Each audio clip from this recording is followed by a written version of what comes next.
ఇక రెండవది ఇచ్చింది ఏమిటంటే మన కంతేరు తాడికొండ నియోజకవర్గానికి చెందినటువంటి కంతేరు గ్రామానికి సంబంధించి వలపర్ల కల్పన వీరి కూతురు ఆమె తల్లి గారు వీరిని 307 కేసులో నిన్న ఉదయం 9:30కి అరెస్ట్ చేశారు. అరెస్ట్ చేసి కోర్టులో ప్రొడ్యూస్ చేశారు.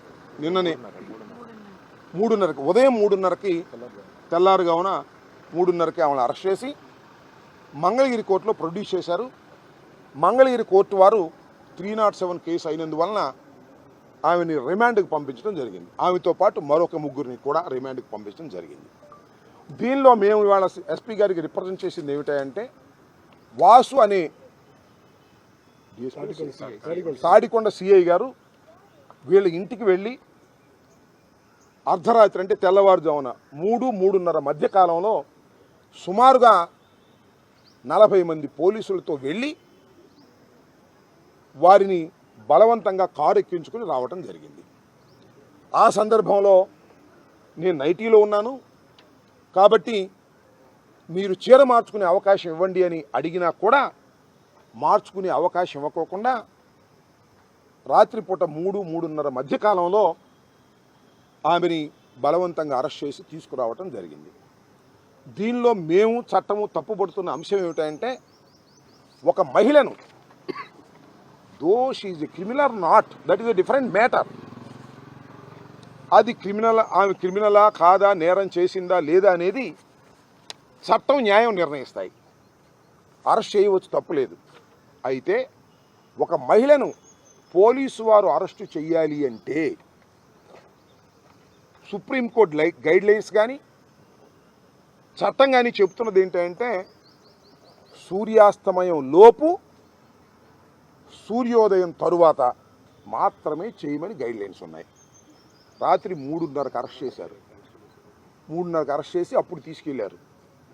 నైటీని మార్చుకుంటామన్నా కూడా అవకాశం ఇవ్వలేదు.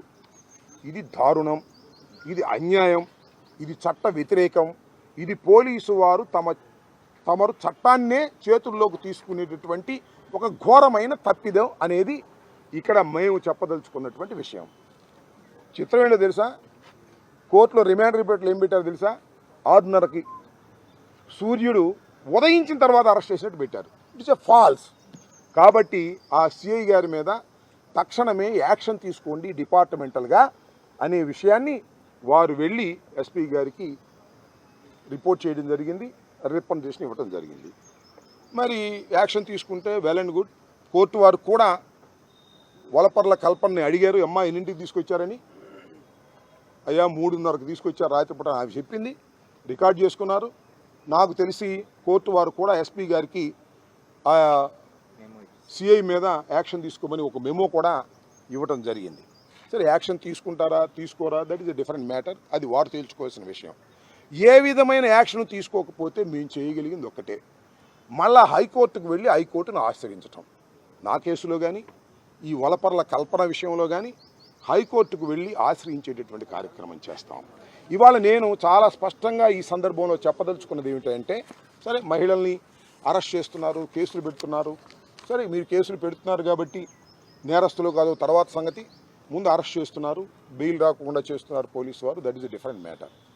కానీ చట్టంలో చెప్పిన విధంగా మీరు అరెస్ట్ చేయటం లేదు. మీరు చట్టాన్ని వ్యతిరేకంగా చేస్తున్నారు. ఈ కల్పనని రాత్రి 3:30కి అరెస్ట్ చేశారు. ఇంతేకాకుండా కృష్ణవేణి అనే ఆమెని, సోషల్ మీడియా ఆమెని మొన్న పల్నాడు పోలీస్ స్టేషన్లో అరెస్ట్ చేసి రాత్రి 2 గంటలకు విచారించారు. ఇది ఆమె చెప్పింది మ్యాజిస్ట్రేట్ గారి ముందు. అలాగే పెద్దింటి సుధారాణి ఆమెని చిలకలూరుపేటకు సంబంధించి ఆమెను అరెస్ట్ చేసి 3-4 రోజులు కోర్టులో ప్రొడ్యూస్ చేయలేదు. వితిన్ 24 అవర్స్లో కోర్టులో ప్రొడ్యూస్ చేయాలి. 3-4 రోజులు ప్రొడ్యూస్ చేయలేదు. దానితో పాటు ఆమెను మ్యాన్ హ్యాండిల్ చేశారు. ఇది కూడా నేను చెప్తున్నటువంటి అంశం కాదు. పెద్దింటి సుధారాణి మ్యాజిస్ట్రేట్ గారి ముందు రికార్డ్ చేశారు. అంటే నేను చెప్పదలుచుకున్నది ఏమిటంటే, మీరు మహిళల పట్ల వ్యవహరిస్తున్నటువంటి తీరు ఈ ప్రభుత్వం పోలీసులు చట్ట వ్యతిరేకంగా ఉన్నది. దీన్ని మేము వదిలిపెట్టాం. దీన్ని చట్ట ప్రకారం యాక్షన్ తీసుకుంటాం. పెద్దింటి సుధారాణి మ్యాజిస్ట్రేట్ దగ్గర రికార్డ్ చేశారు. అలాగే వలపర్ల కల్పన ఆమె మ్యాజిస్ట్రేట్ గారి దగ్గర రికార్డ్ చేశారు. కృష్ణవేణి గారు కూడా మరి గురజాల పోలీస్ స్టేషన్ దాచేపల్లి కోర్టులో కూడా గురజాల కోర్టులో కూడా మ్యాజిస్ట్రేట్ దగ్గర ఆమె కూడా చెప్పింది, నన్ను 2:30కి రాత్రిపూట విచారించారని. రాత్రిపూట 2:30కి సీఏలు విచారించకూడదు మహిళల్ని. ఇవి చట్టం చెబుతున్నటువంటి అంశాలు. చట్టం చెబుతున్నటువంటి అంశాలనే పోలీసు వారు పాటించకపోతే ఇంకెవరు పాటిస్తారు? This is my question. దీని మీద న్యాయ పోరాటం చేస్తామని తప్పనిసరిగా చెబుతున్నాం. కొంత రెస్పెక్ట్ ఉంది పోలీసు వారంటే, వారు యాక్షన్ తీసుకుంటారని ఆశిస్తున్నాం. యాక్షన్ తీసుకోకపోతే మాకున్నటువంటి ఆల్టర్నేటివ్ ఈజ్ ది హైకోర్టు. గత్యంతరం లేని పరిస్థితుల్లో హైకోర్టుకి ఆశ్రయిస్తాం. ఆ పని లేకుండా యాక్షన్ తీసుకుంటారని మేము ఆశిస్తున్నాం. పోలీసుల మీద ఒత్తిడి పెరిగే ఇలా పోలీసులు ఇలాంటి చర్యలు పాల్పడుతున్నారని మీరు భావిస్తున్నారా? 100%. పోలీసులే కక్షాది చర్యలుగా పోలీసులకి ఏముంటుందబ్బా? పోలీసులకి ఏముంటుంది? వారి డ్యూటీ వారు చేయాలి, వారికి జీతాలు రావాలని ఉంటుంది. పోలీసు వారు ఒత్తిడికి గురవుతున్న మాట వాస్తవం. ఎందుకు ఒత్తిడి అంటే, మొన్న 11 మంది సస్పెండ్ చేశారు. మాధవ్ని ఫోన్లో ఎవరో మాట్లాడారని 11 మంది అరెస్ట్ చేశారు, 11 మంది సస్పెండ్ చేశారు.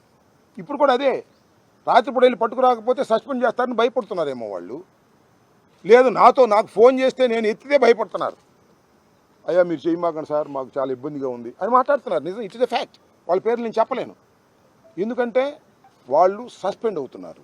ఏమిటండి అన్యాయం? నాకు అర్థం కాల. పోలీసు వారు అనేవారు స్వయంగా మా మీద కక్ష ఉందని నేను అనుకోవటం లేదు.